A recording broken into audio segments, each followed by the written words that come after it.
Ассаламу алейкум туугандар, кандайсыздар? Назарыңыздарда кайрадан эле Базар жок каналы. Бүгүн 2 декабрь 2022 жыл.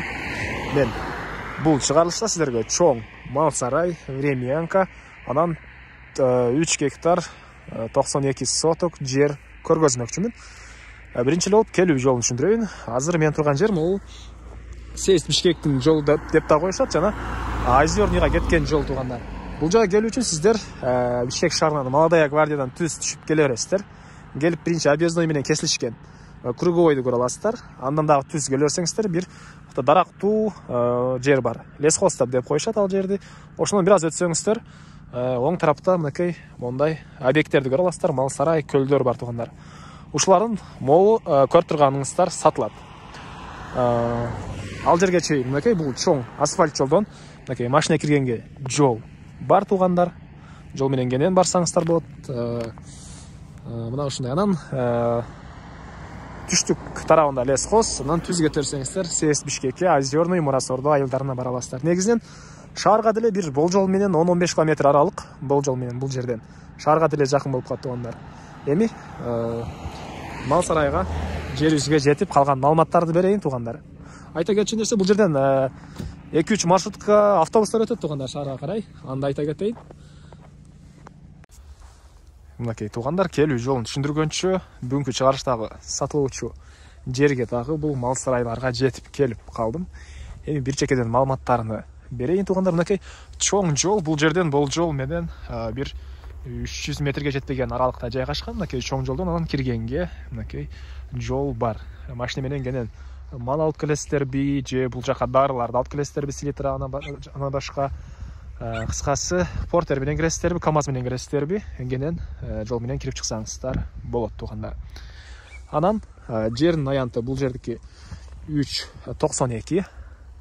гектар 92 соток туугандар. Документтери боюнча жашыл китеби бар экен. Келсеңиздер жер ээси өзү сиздерге көргөзүп, чегарларны тактап, документ менен көргөзүп берет. Азыр мындай айтып кетейин, могу батыш чегарасы, мынакей могу Камыштан башталат.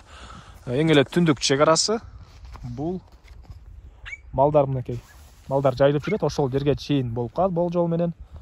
Анан бул чыгыш түштүк төрүндө узун туурасы 60-га 12 болгон мал сарай, узун туурасы 60-га 12 болгон мал сарай жана бул жерде 2 бөлмөлүү времянка, теплицанын фундаменти бар экен туугандар. Суу, артезиан суусу чыгат жана свет бар, мынакей столбар менен свет деле тартылып келген туугандар. Бул времянканын өйдө тарабында мал караганга жай окшойт менин оюмча. Бул жагында полия экен. Азыркы учурда беде себилген учуру. Анан чыгыш чегарасы бул дарактарга чейин болуп калат туугандар. Бул дарактарга чейин. Азыр видео жүрүшүндө дагы толугураак маалыматтарын берем. Негизинен мал кармасаңыздар деле өтө эле ыңгайлуу жерде. Бул жактары, өйдө жактары мал бакканга жерлер бар. Жаз айларында деле күз, кыш айларында мынакей бул жактар пойлар бар. Мондай мал жайганга болот. Анан бул жактагы полиян деле суу караганга суу келет арык менен. Мал суу караганга артезиан суусу чыгарылган жана өзүңүз жашаганга 2 бөлмөлүү времянка, свет бар туугандар. Эми азыр мал сарайды көргөзөм сизерге. Биринчи болуп бул теплицаны көргөзөйүн. Мынакей бул жерде теплицанын фундаменти куюлган. Арматуралар тышталып туруп туугандар. Узун туурасы болжол менен бир 30-га 10дой көрүнөт. Бул жакта точносын сурап алып турмун фундаменттин узун туурасына. Анан 2 бөлмөлүү времянка жана чыгыш түштүк төрүндө участоктон бул чоң жердин 60-га 12 болгон мал сарай. Азыр ички тарабын көргөзөм. Мынакей туугандар, бул узун туурасы 60-га 12 болгон мал сарайыбыз. Стенасы песка блок. Бул жерден артезиан бул жактан чыгат окшойт туугандар. Анан моторсуз эле өзү чыга берет экен. Шланг кошуп койсоңуздар. Так. Сарайдын ички тарабын көргөзөйүн.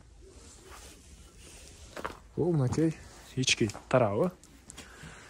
Ылдый жагы стяжка болгон туугандар. Мынакей көп эле жылкы же уй кармасаңыздар болот. Экөөгө тең расчет алынган. Акырлары мынакей көрүп тургансыздардай акырлар. Мынакей көрүп тургансыздардай темирлер менен кылынган. Үйдө тылдый тараптары мынакей туугандар. Ар бир 5 метр аралыкта же 6 метр аралыкта болжол менен мондай терезелер орнотулган туугандар. Мына ушундай. Сиздер анан бул жагынан дагы, анан бул жагынан дагы кирсеңиздер болот. Ортосунда эле бир портер кенен батат окшойт. Эгер портер менен кирип жем чөп таштайм десеңиздер, бир портер деле баткадай жай бар экен ортодо. Суусу мынакей бул жерден чыгарылган. Ушул суу моторсуз эле ушинтип агып турат экен туугандар. Өзү келет экен. Жана свет бар туугандар. Свет 3 фазалуу экен, аны айтыш эстен чыгыптыр. Электр энергиясы 3 фазалуу. 60-12 канча жылкы же уй батат деп ойлойсуздар? Комментарийге өзүңүздөр жазып кетиңиздер туугандар. Эми андан ары калган маалыматтарды берейин. Дагы эмне маалыматын берсек туугандар. Мынакей бул сарайдын батыштары, бул жерде навес салып жолдосо азыр деле жай айларында бул жака малдарды байлайт окшойт. Кыш айларында бул сарайга туугандар. Анан эң эле түштүк чек арасы бул кошунанын зымторуна чейин болуп калат, бул жерге чейин. Мынакей. Негизинен келсеңиздер документтер бар туугандар. Бул жер ээси сиздерге жерлердин чек араларын тактап көргөзүп берет. Эме кылгандан алдың, сатып алардан алдың. Мына ушундай. Анан бул жакта поля, суу чыгат, жана деле айттым. Көбүнесе могу тегеректе кошуналар клубника, ушул сыяктуу дыйканчылык кылышат. Азыркы учурда беде эгилген. Кааласаңыздар клубника менен деле алектенсеңиздер болот. Кааласаңыздар беде бойдон деле калтырсаңыздар болот. Бул жакта малдарыңыздарга чөптөр болот туугандар, чөп болот. Ушинтип акыл үйрөтпө деп комментарийлер жазылып калчу эле. Эми болгону шартты айтайын деген, бул тегеректе эмне эгилет, эмне жок, кандай жер али өмүрү чүйгө келбеген деле туугандарыбыз кызыктар болот кышы мүмкүн. Баткенден, Нарындан, башка жактан, кыскасы алыстардын региондон деле кызыктар болуп карап отургандар болуш керек. Кайсы жактан көрүп атканыңыздарды комментарийге жазып койсоңуздар деле болот туугандар. Мына ушундай. Эми айтылбаган бир эле баасы калды окшойт туугандар. Бул жерибиздин баасы $110,000 деп атышат. Сүйлөшүү болот. Ээсинин номерин мен экранга калтырам. Звонок кылып сүйлөшүп көрүңүздөр туугандар. Сүйлөшүү болот. Анан достор менен, группалар менен бул видеону бөлүшсөңүздөр, сиздер мага бул жер ээсине чоң жардам берген болосуздар туугандар. Мына ушундай. Дагы негизги маалыматтар дагы бир жолу эскерте кетейин. Бир аз бат сүйлөйм, анан түшүнбөй калгандар болсо.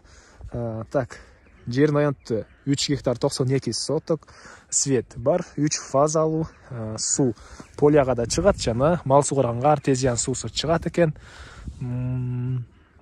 Жолго ыңгайлуу, жана бул сарайыбызга чейин машина менен, КАМАЗ менен деле кирсеңиздер болгудай жол бар туугандар. Тегеректе көлдөр көп. Если мал, балык бардыгы эле ушул эми менен алектенемдегендер болсо, ушул дыйканчылык, фермерлик менен алектенемдегендер болсо, бул жакта көлдөр деле кош сатып алсаңыздар болсо керек. Бирок бул жер ээсине бул көлдөр карабайт. Алар кошунаныкы болуп калат туугандар. Мына ушундай. Анда эмесе мен сиздер менен коштошом. Кийинки чыгышка чейин туугандар, саламатта калыңыздар.